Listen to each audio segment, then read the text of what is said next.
Hello guys, నేను మీ Chandika.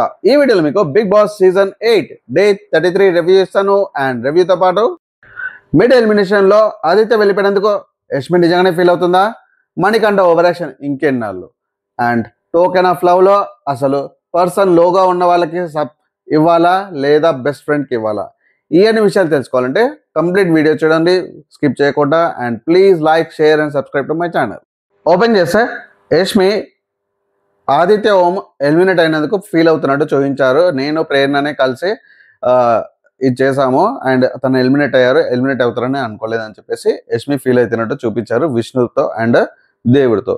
So దేవుడు మారలేదు, బట్ భక్తురాలు మారింది. ఎస్, దేవుడు పృథ్వీరాజ్ కన్సోల్ చేయడానికి ట్రై చేశాడు. బట్ నాకైతే యష్మికి ఎలాంటి ఫీలింగ్స్ ఉండవు. జస్ట్ ఇది ఆడియన్స్కి ఒక యాక్షన్ మాత్రమే నాకు అనిపించింది. బికాస్ తను ఎప్పుడూ ఒకటే మాట అంటది, నేను జస్ట్ గేమ్ ఆడడానికి వచ్చాను, సో ఎమోషన్స్ అవన్నీ నేను పక్కన పెడతానని చెప్పేసి. ఎస్, ఎమోషన్స్ ఉంటాయి తనకి, తన ఫ్యామిలీతో తన ఫ్రెండ్స్తో ఉండొచ్చు. బట్ హౌస్లో మటుకు తను కంప్లీట్గా గేమ్గా ఆడుతుంది.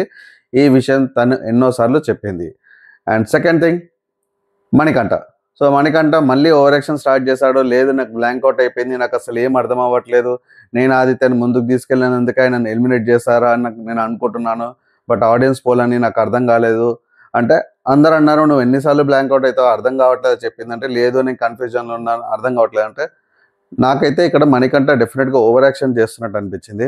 మణికంఠ నువ్వు సేఫ్ అనే వరకు తనకు అర్థమవుతుంది, దాని తర్వాత అర్థం కాదంట.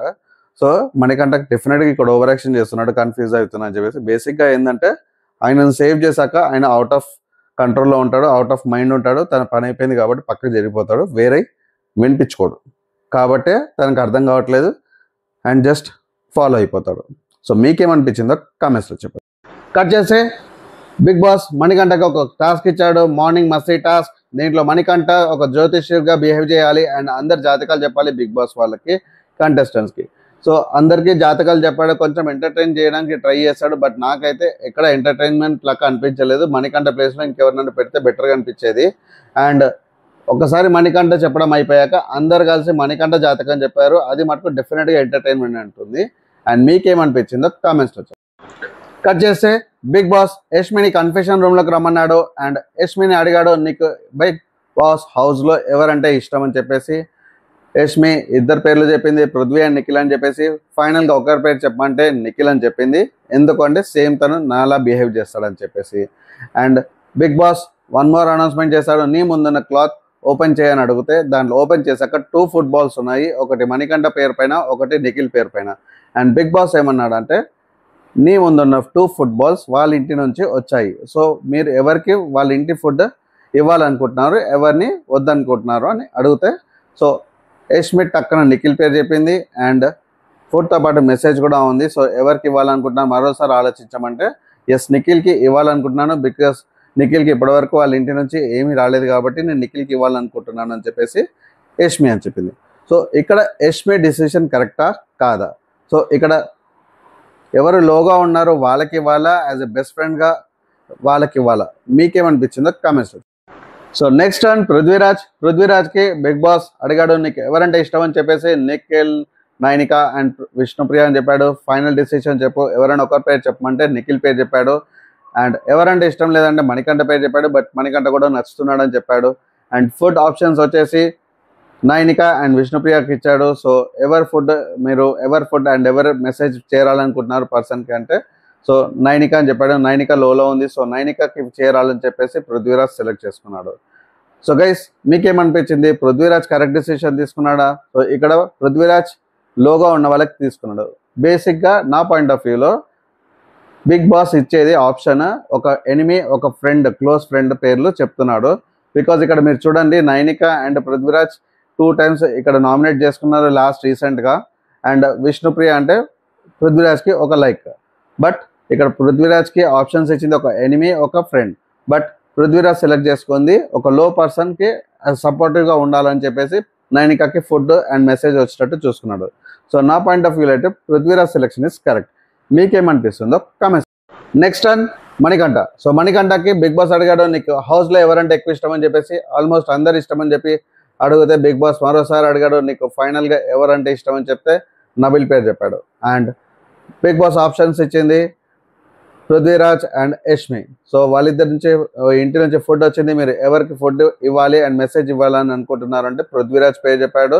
బికాజ్ నేను మదర్ సెంటిమెంట్కి కొంచెం అటాచ్గా ఎక్కువ ఉంటాను. సో పృథ్వీరాజ్ మదర్ నుంచి వచ్చింది కాబట్టి నేను పృథ్వీరాజ్కి ఇవ్వాలని అనుకుంటున్నాను అని చెప్పేసి మణికంఠ అన్నాడు. సో నా పాయింట్ ఆఫ్ వ్యూలో అయితే డెఫినెట్గా మణికంఠకి యష్మికి ఇవ్వాలని ఉండదు. బికాస్ వాళ్ళ ఇద్దరి మధ్యలో అయిన డిస్కషన్ కానీ గొడవ కానీ డెఫినెట్గా అంతా హీటెడ్గా ఉండే. అండ్ యష్మి కూడా ఎలా మాట్లాడిందంటే ఒక హ్యాపీ పప్పీస్ గేమ్లో జస్ట్ మణికంఠని నేను ఓడిపోయినా పర్లేదు, నువ్వు అవుట్ ఆఫ్ ద గేమ్ ఉన్నావు కాబట్టి ఐఎమ్ హ్యాపీ విత్ దట్ అని చెప్పి అన్నది. సో ఇక్కడ చూస్తే యష్మికి ఏం లూజ్ చేసింది, ఏం చీట్ చేసింది అయితే లేదు. సో చీట్ చేసిన ఒకసారి 2 సార్లు నామినేట్ చేస్తే పర్లేదు కానీ బట్ రీజన్ లెస్గా కూడా డెఫినెట్గా ఎప్పుడు మణికంఠని టార్గెట్ చేసి నామినేట్ చేస్తుంది.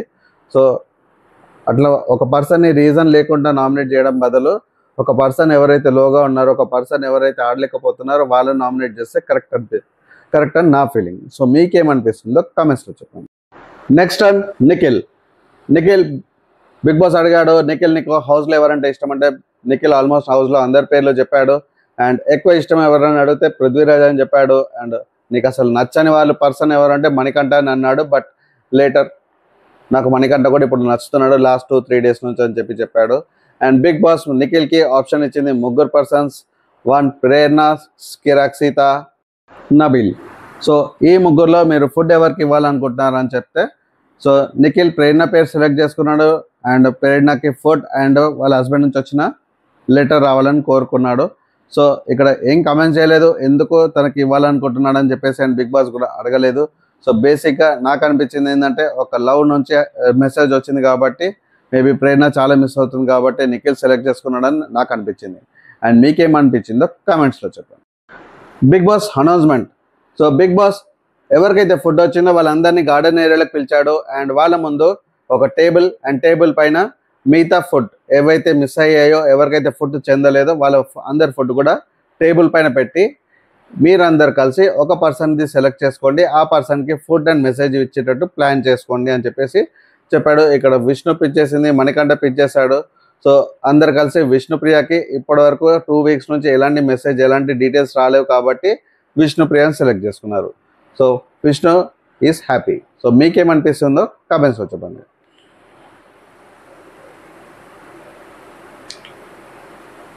గైస్ ఇంతటితో టోకెన్ ఆఫ్ లవ్ యాక్టివిటీకి ముగిసింది. And next Ashwini hair oil promotion. ఈ ప్రమోషన్కి సీత, యష్మి అండ్ ప్రేరణ ప్రమోట్ చేశారు. గైస్ మీకేమనిపిస్తుంది, నిజంగా ఒక లెటర్ ఒక పర్సన్కి అంత బౌండ్ చేయగలుగుతుందా, అంత స్ట్రాంగ్ నిలబెట్టగలుగుతుందా అంటే ఎస్, నా పాయింట్ ఆఫ్ వ్యూ అయితే డెఫినెట్గా ఒక లెటర్ డెఫినెట్గా ఆపోజిట్ పర్సన్ని, దూరంగా ఉన్న వాళ్ళకి మన క్లోజ్ పర్సన్స్ ఎవరైనా లెటర్ రాసినా, ఈమెయిల్ చేసినా, మెసేజ్ చేసినా డెఫినెట్గా అది చాలా స్ట్రాంగ్గా మన మైండ్లో ఉంటుంది. దానివల్ల మనం చాలా స్ట్రాంగ్గా నిలబడగలుగుతాము, స్ట్రాంగ్గా పోరాడగలుగుతాము, మన ఫోకస్ పెరుగుతుంది. అండ్ మీరు కూడా డెఫినెట్గా మీకు దూరంగా ఉన్న వాళ్ళు ఎవరైనా దగ్గర వాళ్ళు ఎవరైనా దూరంగా ఉంటే ఒక లెటర్ కానీ, మెసేజ్ కానీ, ఈమెయిల్ కానీ చేయండి. Just not once, keep on messaging, keep on email, keep on touch. So it should not be like required base కాకుండా జస్ట్ క్యాజువల్ టాక్, క్యాజువల్ చేస్తే డెఫినెట్గా వాళ్ళు స్ట్రాంగ్గా ఉంటారు, వాళ్ళ చేసే వర్క్ పైన ఫోకస్ ఉంటుంది. సో మీకేమనిపిస్తుందో కామెంట్స్లో చెప్పండి. అండ్ ఇంతటితో ఈరోజు రివ్యూ ముగిసింది. And thanks for watching. Please like, share and subscribe to my channel for more reviews. నేను మీ చండికా సైనింగ్ ఆఫ్.